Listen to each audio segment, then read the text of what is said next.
रहीम। मैं हूं नुमान सदीक और आज के लेक्चर में जो है हम चैप्टर नंबर 8 की एक्सरसाइज के शॉर्ट क्वेश्चन करेंगे।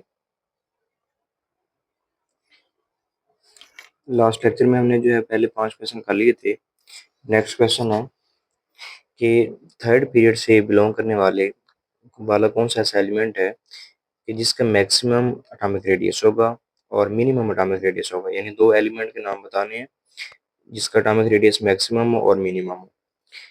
थर्ड पीरियड में सोडियम जो है इसका एटॉमिक रेडियस जो है ये मैक्सिमम होगा क्योंकि ये पीरियड का पहला ही एलिमेंट है। और इसका जो लास्ट एलिमेंट है आर्गॉन, उसका एटॉमिक रेडियस सबसे कम होगा क्योंकि ये इसी पीरियड का लास्ट एलिमेंट है। क्योंकि जो एटॉमिक रेडियस है ये डिक्रीज करता है,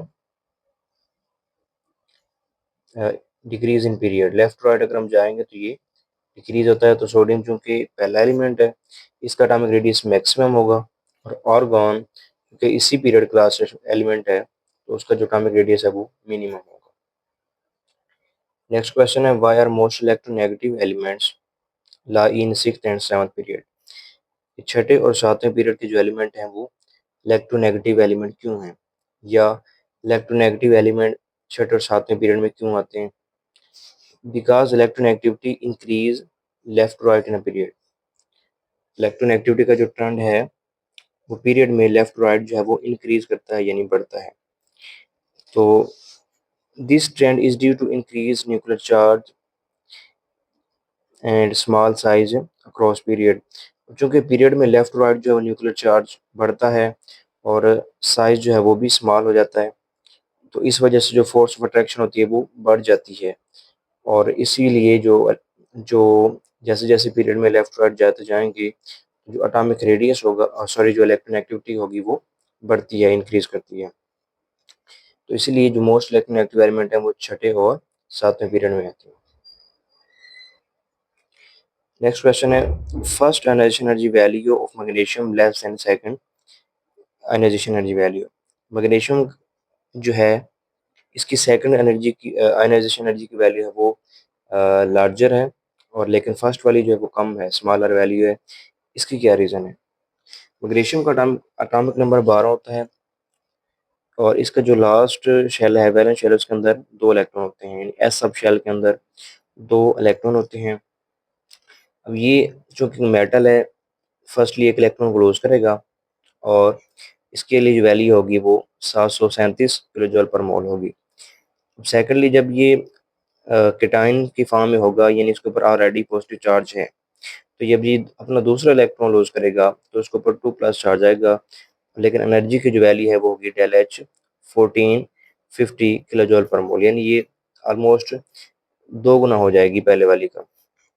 इसकी रीज़न ये है कि एक न्यूट्रल एटम जो है वहाँ से इलेक्ट्रॉन निकालने के लिए एनर्जी कम चाहिए होती है, लेकिन जब कोई एटम केटायन की फॉर्म में हो, पॉजिटिवली चार्ज हो, तो वहाँ से इलेक्ट्रॉन को निकालने के लिए एनर्जी की वैल्यू बढ़ जाती है, इसलिए जो सेकंड वाली वैल्यू है वो ज़्यादा है। नेक्स्ट क्वेश्चन है is it possible for two non metal और metal to form ionic bond.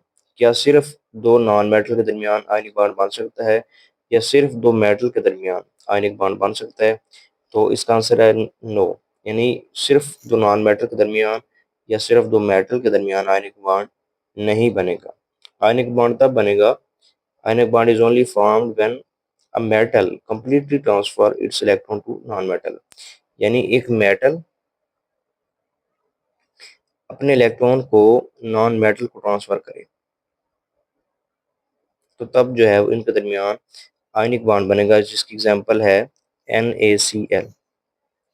अब NaCl जो है इसमें सोडियम मेटल है, ये अपना इलेक्ट्रॉन लूज करता है, और क्लोरीन नॉन मेटल है, ये सोडियम से इलेक्ट्रॉन को गेन करता है, तो इनके दरमियान आयनिक बॉन्ड बन जाता है। लास्ट क्वेश्चन है लीस्ट वैल्यू, ऐसा एलिमेंट बताना है कि जिसकी आयोनाइजेशन एनर्जी वैल्यू लीस्ट हो, और ऐसा एलिमेंट बताना है जिसकी इलेक्ट्रोनेगेटिविटी की वैल्यू हाईएस्ट हो। तो सीजियम जो है ये ग्रुप 1 से बिलोंग करता है और ये इसके बॉटम में है, तो इसकी आयोनाइजेशन एनर्जी की वैल्यू ये लीस्ट है। क्योंकि आयोनाइजेशन एनर्जी का ट्रेंड यही है कि ये along the period along the group जो है वो डिक्रीज करती है। तो ग्रुप 1 का जो पहला एलिमेंट है, ग्रुप 1 में जो लास्ट एलिमेंट है सीजियम, इसकी आयनाइजेशन एनर्जी की वैल्यू जो है वो लीस्ट होगी।